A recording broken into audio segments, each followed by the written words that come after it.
Hello students, I hope all of you are doing well. In today's video, we are going to attempt another reading comprehension.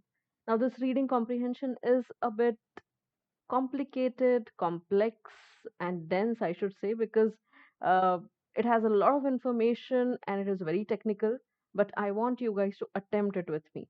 तो चलिए start करेंगे जैसे कि हम पहले से करते आ रहे हैं। सबसे पहले हम प्रीव्यू करेंगे ये वाला पैसेज, स्किमिंग करेंगे, थोड़ा सा समझेंगे हर एक पैराग्राफ को, चंक करेंगे इन्फॉर्मेशन को और समझने की कोशिश करेंगे ये रीडिंग कॉम्प्रिहेंशन पहले और फिर बात करेंगे क्वेश्चंस की। Okay, so now let's start reading this reading comprehension, right?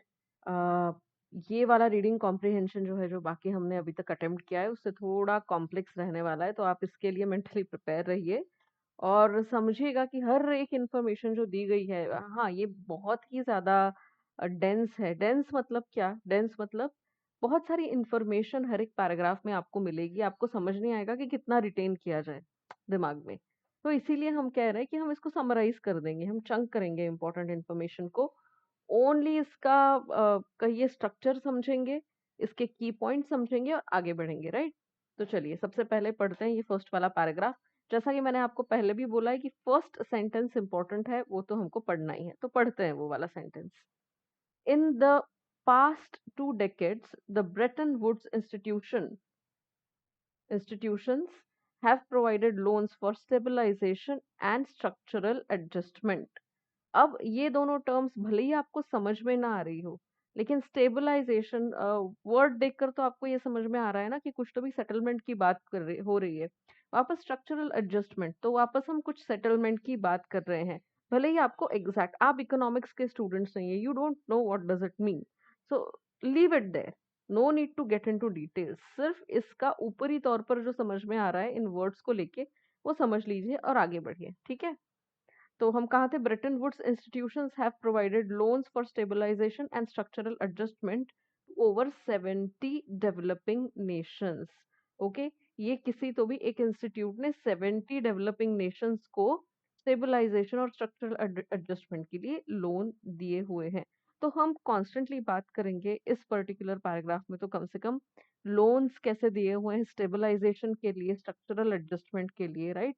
Something about this we are going to talk about in this particular paragraph. अब देखते हैं बाकी important chunk. These loans come with stringent conditions affecting domestic policies and institutions in borrowing countries. तो ये line से ये समझ में आया कि ये लोन कोई, it's not a free lunch, ये लोन है और इसकी जो कंडीशंस है, जिस कंडीशन पे ये लोन दिए जाते हैं वो काफी स्ट्रिंजेंट माने बहुत ज्यादा स्ट्रिक्ट है, राइट? और ये किस चीज को अफेक्ट कर रही है? डोमेस्टिक पॉलिसीज को और इंस्टीट्यूशंस को जो बोरो कर रहे हैं, जो कंट्रीज बोरो कर रहे हैं ना, उनकी डोमेस्टिक पॉलिसीज और इंस्टीट्यूशंस को ये कहीं ना कहीं अफेक्ट कर रही है। अब ये लास्ट सेंटेंस है क्या हमारा? हाँ, ये देखिए ये लास्ट सेंटेंस है, तो इसको पूरा पढ़ेंगे हम, राइट? फर्स्ट लास्ट सेंटेंस हम पूरा पढ़ते हैं। The application of traditional stabilization and structural adjustment programs has had a detrimental impact on working class and impoverished populations in the countries where these programs were enforced. तो ये जो stabilization और structural adjustment के programmes है, जिन countries पर ये enforce किए गए, उस पे इनका जो इम्पैक्ट था वो काफी डेट्रीमेंटल था। किन किन किन सेक्टर्स पे? वर्किंग क्लास पे और पुअर लोगों पे, जो मतलब कह लीजिए जैसे बिलो पॉवर्टी लाइन है या मिडिल क्लास से भी लोअर मिडिल क्लास के तबके में आते हैं, उन लोगों के लिए ये काफी मुश्किल रहा in countries where these programs were enforce, ठीक है? तो हमने बेसिकली एक शुरुआत की है इस डिबेट की, कह लीजिए, या एक डिस्कशन की, जहां हम कह रहे हैं कि स्टेबलाइजेशन और स्ट्रक्चरल एडजस्टमेंट जो किए हैं इस इंस्टीट्यूशंस ने, ब्रेटन वुड्स के इंस्टीट्यूशंस ने, वो काफी ज्यादा डिट्रीमेंटल रहे हैं। उसकी कंडीशंस बहुत ज़्यादा स्ट्रिक्ट रही है और वर्किंग क्लास और पुअर क्लास के लिए तो स्पेशली ये बहुत ही ज़्यादा मुश्किल रहे हैं, ये हमारा कहना है इस पर्टिकुलर पैराग्राफ में। So this is what the first paragraph contains. Now we are going to read the second paragraph here.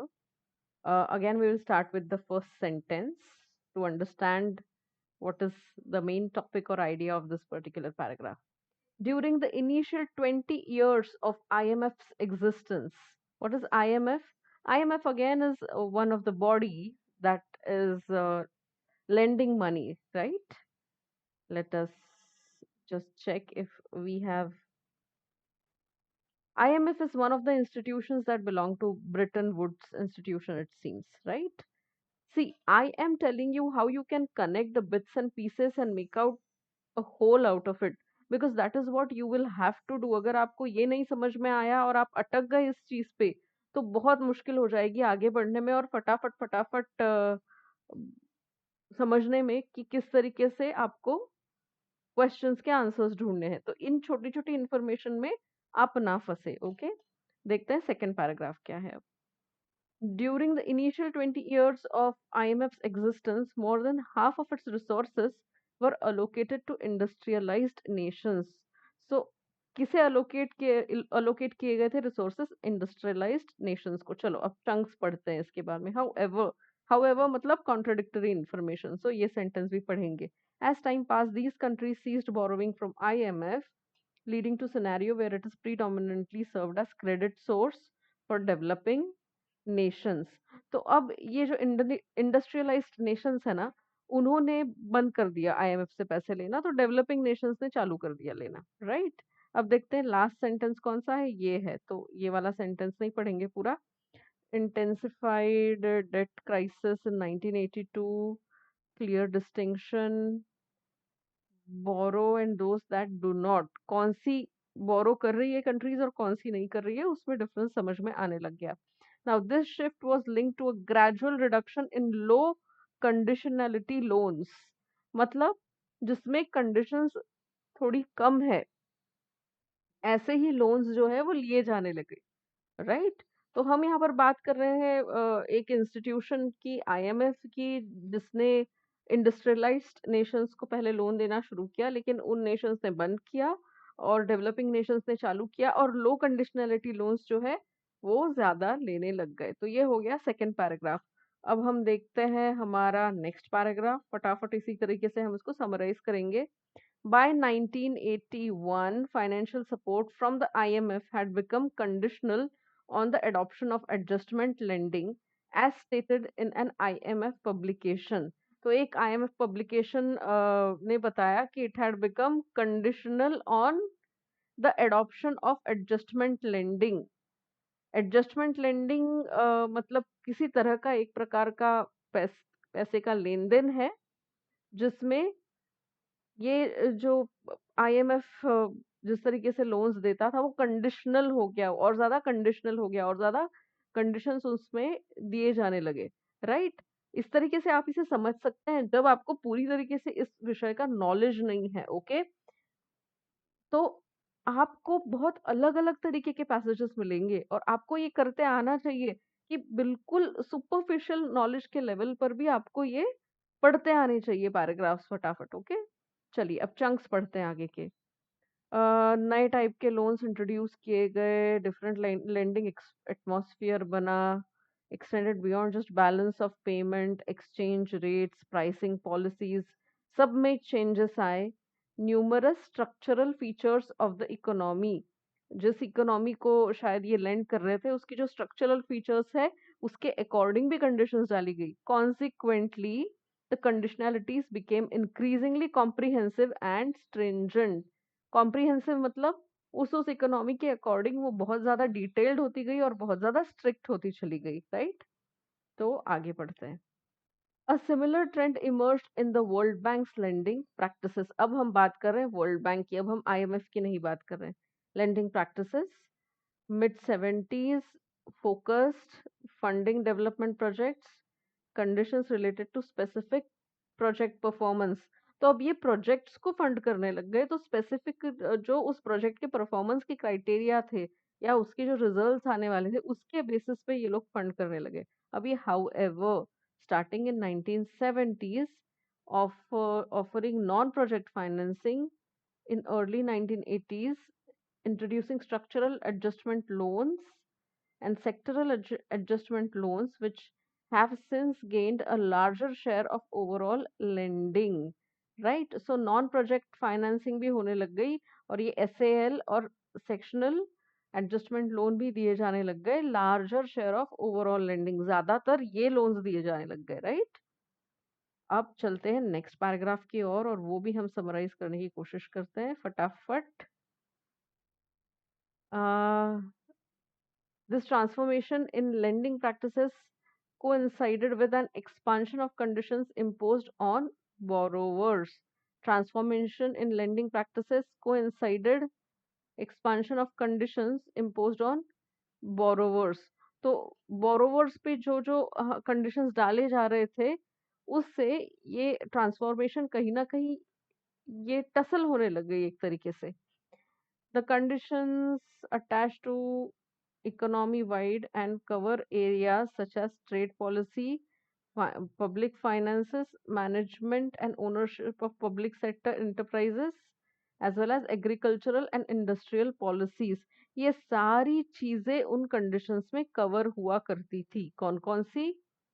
Trade policy, public finances, management and ownership of public sector enterprises, agricultural and industrial policies, right. अब चलते हैं next paragraph की तरफ। ऐसे ही fast fast आपको cover करनी है ये चीजें। With the debt crisis of 1980s and concurrent second lending by both the IMF and World Bank for stabilization and structural arrangement, the concept of cross conditionality emerged। अब नई term हम यहाँ लेकर आ रहे हैं। डेट क्राइसिस जो हुए थे उसमें कॉन्करेंट लेंडिंग बाय हाँ, concurrent lending by both IMF, World Bank for stabilization and structural adjustment, the concept of cross conditionality emerged। अब ये concept emerge हो रही है। World Bank will now sell unless borrower country has accepted IMF standby agreement terms। तो ये IMF और World bank एक तरीके से हैंड इन हैंड काम करने लग गए। इसे बोलते हैं क्रॉस कंडीशनैलिटी, कि IMF के जो कुछ भी टर्म्स एंड कंडीशंस है पहले वो एग्रीमेंट पे साइन है या नहीं बोरोवर के, उसी के आधार पर वर्ल्ड बैंक भी लोन देगी या वाइस वर्सा। ये दो इंस्टीट्यूशंस काफी ज्यादा इम्पोज करने लग गए कंडीशंस डेवलपिंग कंट्रीज पे। In a reversal from previous, IM is now able to enforce conditions on specific sectors rather than just macroeconomics variables, while the World Bank can impose conditions affecting micromanagement beyond just particular sectors। उन दोनों के लिए फायदेमंद रहा, micro level पे और macro level पे दोनों पे वो कंडीशंस डाल सकते थे अब एक दूसरे की मदद से, right. Next is this, the distinction between the conditionalities of two institutions has thus become blurred. The necessity of examining the impacts of traditional stabilization and structural adjustment programs arises from their widespread implementation across many developing regions। Necessity पड़ी किस चीज की? examining impacts of traditional stabilization and structural arises from implementation from across developing regions। Key components: orthodox stabilization, structural adjustment, fiscal austerity, monetary contraction, devaluation, series of sector specific policies aimed at reforming।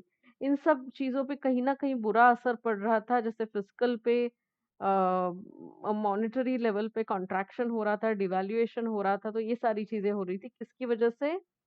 Traditional stabilization और structural adjustment की वजह से। और इसीलिए कुछ problems होने लग गई थी, राइट। और ये सारी प्रॉब्लम्स यहाँ पर अंडरलाइन किया हुआ है। These reforms, ये लास्ट सेंटेंस है, ये भी पढ़ लेते हैं। These reforms typically involve privatizing state-owned enterprises, deregulating financial markets, adjusting agricultural prices and labor markets, and removing trade barriers। अब ये रिफॉर्म्स का क्या था? इन्वॉल्व क्या किया इसने? Privatizing state-owned enterprises, deregulating financial markets, adjusting agricultural prices and labor markets, and removing trade barriers, right. तो ये था इस इन रिफॉर्म्स का एजेंडा। अब आगे पढ़ते हैं। Orthodox stabilisation and structural adjustment programmes have faced criticism in India and elsewhere for three main reasons. ठीक है, तीन रीजंस के कारण ये ऑर्थोडॉक्स जो स्टेबलाइजेशन है और स्ट्रक्चरल एडजस्टमेंट है उसने क्रिटिसिज्म फेस किया था। सबसे पहले for undermining sovereignty of borrowing nations, Secondly, programs have not effectively stimulated social production और economic growth. मतलब इफेक्टिव नहीं रहे सोशल प्रोडक्शन और इकोनॉमिक ग्रोथ के लिए ये programmes. They place a heavy burden on impoverished populations. A clear conclusion from international experiences indicates that the poor and landless are the primary victims of structural adjustment processes. तो जो poor लोग हैं उन्हीं को और पुअर पुअर करते जा रहे थे ये स्ट्रक्चरल प्रोसेसेस, और ये जो एडजस्टमेंट है लोन के वो उन पर बहुत भारी पड़ रहे थे. So this is how you have to quickly preview कि क्या क्या इन्होंने कवर किया हुआ है और किस तरीके से हम आगे बढ़ रहे हैं इस पूरे पैसेज में. ठीक है, तो फिर से अब चलते हैं, एक बार समझ लेते हैं इसको क्विकली. सबसे पहले हमने कहा है कि ये जो ब्रेटन वुड्स इंस्टीट्यूशंस है ना, वो स्टेबलाइजेशन और स्ट्रक्चरल एडजस्टमेंट के लिए डेवलपिंग नेशंस को मतलब स्टेबलाइजेशन और स्ट्रक्चरल एडजस्टमेंट के लिए पैसा देते हैं, लेंड करते हैं पैसा, right. application of traditional stabilization and structure has been detrimental impact. तो इनका इम्पैक्ट उन देशों पे बहुत बुरा पड़ा और इसीलिए हाँ, मतलब हमने देखा कि उन देशों पे मतलब पूरा समझ लीजिए कि थीसिस यहाँ पर लिखा हुआ है पूरे पैसेज का कि इसमें क्या कवर किया गया है. हम बात करने वाले हैं स्टेबलाइजेशन की, हम बात करने वाले हैं स्ट्रक्चरल एडजस्टमेंट की, और हम बात करने वाले हैं कि इनका इम्पैक्ट कितना गलत पड़ा है हमारे डेवलपिंग नेशंस पे, राइट. ये बात कर रहे हैं हम ये फर्स्ट पैराग्राफ में. उसके बाद हम बात कर रहे हैं आईएमएफ की, है ना. आईएमएफ किस तरीके से इंडस्ट्रियलाइज नेशंस को पहले देता था, फिर डेवलपिंग नेशंस को पैसे देने लग गया, लोन देने लग गया, और कैसे कैसे मतलब शिफ्ट होने लग गए लो कंडीशनैलिटी लोन्स पे जो डेवलपिंग नेशंस है वो, राइट. क्योंकि उनको समझ में नहीं आता था कि इतना सारा अगर आप कंडीशनैलिटी डाल रहे हैं तो किस तरीके से उसे पूरा पूरा किया जाए. नेक्स्ट बात आती है financial support from had become conditional on adoption of adjustment lending. तो कंडीशनैलिटी इंक्रीजिंग. तो क्या हुआ कि अब आईएमएफ जो एक इंस्टीट्यूशन है, उस इंस्टीट्यूशन ने एक डिफरेंट एटमॉस्फेयर तैयार किया. मियर बैलेंस ऑफ पेमेंट और एक्सचेंज रेट से आगे बढ़कर उन्होंने कंडीशनैलिटी को और बड़ा किया और ज़्यादा स्ट्रिक्ट कर दिया, राइट. फिर वर्ल्ड बैंक का भी जिक्र आता है इसमें, और वर्ल्ड बैंक के बारे में हम बोल रहे हैं कि इसका प्राइमरी फोकस था कि पहले डेवलपमेंट प्रोजेक्ट्स को पैसे देना, लेकिन धीरे धीरे ये भी डेवलपिंग नेशंस को कह लीजिए या नॉन प्रोजेक्ट फंडिंग करने लग गया. और इसने ये दो चीज़ों में मेनली फंडिंग की, एसएएल और सेक्टोरल एडजस्टमेंट लोन्स. अब ये सारी बातें हो गई. अब यहाँ पर नेक्स्ट बात हम कर रहे हैं कि कैसे वर्ल्ड बैंक और आईएमएफ ने हाथ मिलाए और माइक्रो और मैक्रो दोनों लेवल पे इन्होंने कंडीशनैलिटी पुटअप की, और काफी कॉम्प्रिहेंसिव कंडीशनैलिटी इनकी हो गई. और ये दोनों मिलकर तो हर तरीके से कंडीशनैलिटी कंडीशंस डाल पा रहे थे, राइट. तो इसे कहा गया क्रॉस कंडीशनैलिटी. सारे वेरिएबल्स को इन्होंने कंट्रोल कर लिया था. फिर बात कर रहे थे डिस्टिंक्शन बिटवीन, नहीं नेसेसिटी एग्जामिनिंग. फिर नेसेसिटी महसूस हुई इन सबको एग्जामिन करने की, क्योंकि क्या हो रहा था कि ऐसे पॉलिसीज के कारण, इतने ऑर्थोडॉक्स इनके प्रोसेसेस के कारण सबसे ज्यादा सफर हो रहे थे developing Nations, right. These reforms typically involve privatizing state-owned enterprises. Reforms की हम बात कर रहे हैं यहाँ पे क्योंकि ये जो ऑर्थोडॉक्स है मेथड्स ये काम नहीं कर रही थी, इसीलिए रिफॉर्म्स आए. और रिफॉर्म्स का क्या था? प्राइवेटाइज कर देना स्टेट ओन्ड एंटरप्राइज को, डीरेगुलेट कर देना फाइनेंशियल मार्केट्स को, एडजस्टिंग एग्रीकल्चरल प्राइसेस और labour markets and removing trade barriers. तो ये रिफॉर्म्स आए क्योंकि ये स्ट्रक्चरल और सेक्टोरल जो एग्रीकल्चरल लोन्स थे जो आईएमएफ वर्ल्ड बैंक से लिए जा रहे थे उसमें काफी पिस रहे थे बिजनेसमैन और बाकी सारे जो डेवलपिंग नेशंस के पिलर्स हैं वो. वापस हम बात कर रहे हैं कि कैसे orthodox stabilisation structural adjustment programmes जो है ना उनको क्रिटिसिज्म फेस करना पड़ा, क्योंकि ये काफी बर्डन डाल रहे थे इम्पोवरिश्ड पॉपुलेशन पे, जो कि ठीक नहीं था. और एक clear conclusion from international experiences indicates that poor and landless जो है ना वो विक्टिम हो रहे थे धीरे धीरे, क्योंकि अल्टीमेट बर्डन जो है वो सबसे पुअर इंसान तक भी पहुंचता है। So it was reaching to that level, right. तो ये हुआ हमारा मतलब इस तरीके से हमने समराइज किया ये पूरा का पूरा पैसेज, रिव्यू किया है पूरा का पूरा पैसेज। अब हम बात करेंगे क्वेश्चंस की। Okay, so let's start that. तो पूरा पैसेज अच्छे से प्रिव्यू करने के बाद में अब हम क्वेश्चंस की ओर बढ़ेंगे, और क्वेश्चंस हम देखेंगे कि क्वेश्चंस के आंसर्स हमें क्विकली समझ में आ जाते हैं। अब सब फटाफट हम आंसर्स को फाइनल कर पाते हैं just because we have previewed it in detail, right. तो चलिए क्वेश्चन नंबर 1 देखेंगे क्या है। Question number 1 says current IMF conditionalities relate to. अब हम बात कर रहे हैं करंट IMF कंडीशनैलिटीज। याद है हमने पढ़ा था इस पूरे पैसेज में कि IMF कंडीशनैलिटीज जो थी पहले अलग हुआ करती थी। पहले हम सिर्फ बैलेंस ऑफ पेमेंट्स या एक्सचेंज रेट्स के बारे में IMF कंसर्न था, लेकिन बाद में it has added comprehensive conditionalities and stringent conditionalities in its processes. So हम सिर्फ बैलेंस ऑफ पेमेंट्स की बात नहीं करेंगे यहाँ पर। करंट IMF कंडीशनैलिटीज में एक्सचेंज रेट्स की नहीं होगी, बोरोवर प्राइस पॉलिसीज इतना इतना सा नहीं है। देखते हैं ये क्या है। Numerous specific structural aspects of borrowing economies. Yes, ये जो हम है ये जो है वो करंट IMF कंडीशनैलिटीज है। इस तरीके से IMF की कंडीशनैलिटीज जो है वो चेंज हुई है, राइट।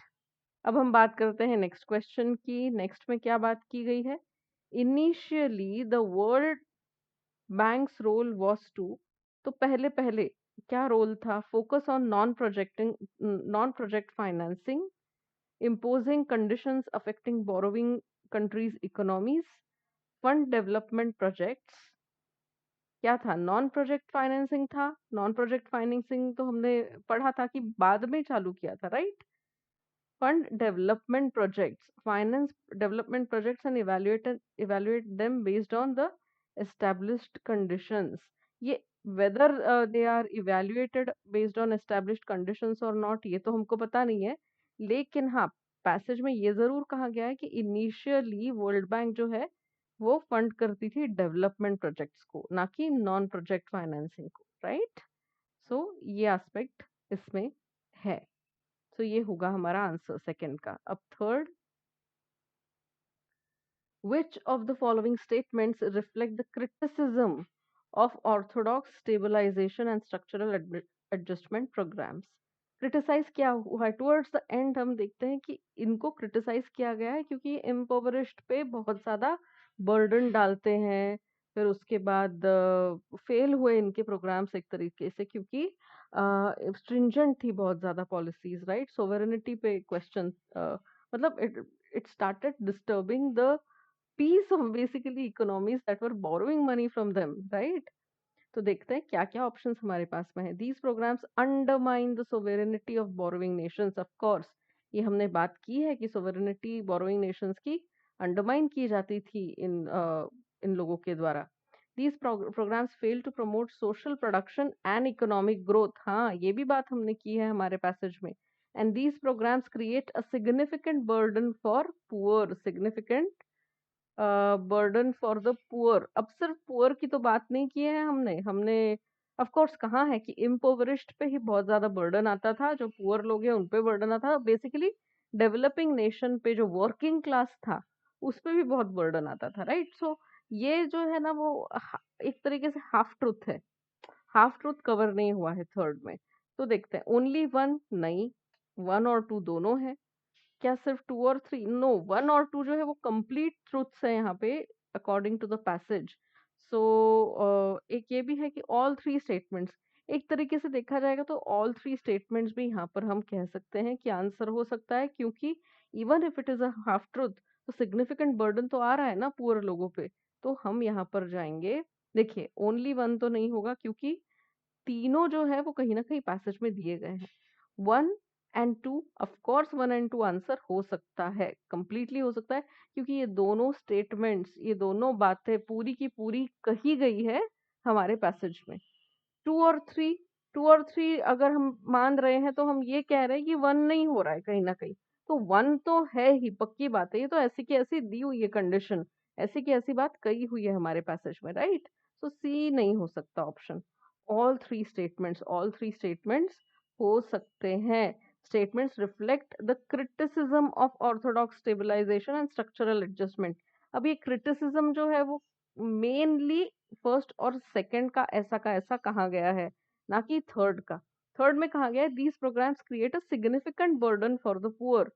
तो यहाँ पर एक और चीज आनी चाहिए थी, and working class, right, according to the passage, पर वैसा नहीं कहा गया है, इसीलिए हम 1 और 2 के ऑप्शन के साथ जाएंगे, which is option B. I hope you have understood it. Most appropriate जो ऑप्शन हमारे पास होता है उसके साथ जाना होता है हमको। अब फोर्थ देखते हैं। According to the passage cross conditionality refers to, cross conditionality हमने पढ़ा था, समझा भी था डिटेल में, राइट। अब देखते हैं। The terms of the World Bank in conjunction with those of the IMF. Okay, हाँ, आईएमएफ और वर्ल्ड बैंक इन दोनों की बात तो कर ही रहे हैं हम। Economic policies of borrowing countries alongside the IMF, नहीं। Economic policies of developed and developing countries, नहीं। हाँ, वर्ल्ड बैंक की तो कहीं बात ही नहीं कर रहे हैं। Of most Nations and the World bank, तो ये भी नहीं। तो फर्स्ट ऑप्शन जो है वो मोस्ट अप्रोप्रिएट है, इसीलिए फर्स्ट ऑप्शन हमारा हम फाइनल करेंगे। The primary element of stabilisation and structural adjustment programme include, जो प्राइमरी एलिमेंट था जिसकी वजह से ये सब किया गया, क्या, स्टेबलाइजेशन और स्ट्रक्चरल एडजस्टमेंट प्रोग्राम में क्या है प्राइमरी एलिमेंट? फिस्कल ऑस्टेरिटी, जिसके कारण प्रॉब्लम्स हुई थी, जिसके कारण रिफॉर्म्स हुए थे, right. Fiscal austerity, yes. Monetary contraction और डिवैल्यूएशन, ये तो टर्म्स आप देखिएगा ना, ये कोई मेन आइडिया या थिंकिंग लेवल का क्वेश्चन नहीं है, ये तो ऐसा का ऐसा दिया गया है। हम देखते हैं कहाँ पर है ये। जहां पर हमने बात की है रिफॉर्म्स की, वहीं पर यहाँ पर दिया हुआ है हमने कि की कंपोनेंट्स और की एलिमेंट्स, तो एक ही बात हुई ना। Orthodox stabilisation and structural adjustment programme include fiscal austerity, monetary contraction और डिवैल्यूएशन, राइट। तो देखते हैं यहाँ पे fiscal austerity, monetary contraction and devaluation, right. उसके बाद a set of sectoral and micro level policies, imposition of specific norms for utilizing the loaned funds, both A and B। तो guys, ये question जो है ये आपको आंसर करना है, और इसका आंसर में नेक्स्ट वाले हमारे पैसेज जो हम डिस्कस करेंगे उसमें सबसे पहले मैं आपको इसका आंसर बताऊंगी, राइट। सिर्फ ए ऑप्शन है या बी, सी और डी भी इसका ऑप्शन हो सकता है। प्लीज एक फोटो क्लिक कीजिए इस पर्टिकुलर क्वेश्चन की, और मुझे बताइएगा हमारे कमेंट सेक्शन में कि आपके हिसाब से इसका क्या आंसर है, राइट। या सोच के रखिएगा सिर्फ कि इसका क्या आंसर होगा, और नेक्स्ट इसमें मैं आपको इसका आंसर बताऊंगी, ऑल राइट। ठीक है। So guys, please keep on studying और make sure that you keep on reading as much as you can. Read newspaper on daily basis, economic times पढ़िए, अलग अलग विषयों पर मतलब टेक्निकल आर्टिकल्स पढ़िए, so that you don't feel entirely lost when you get such articles or such passages which are very, very technical in nature, right? So keep studying and see you in the next video.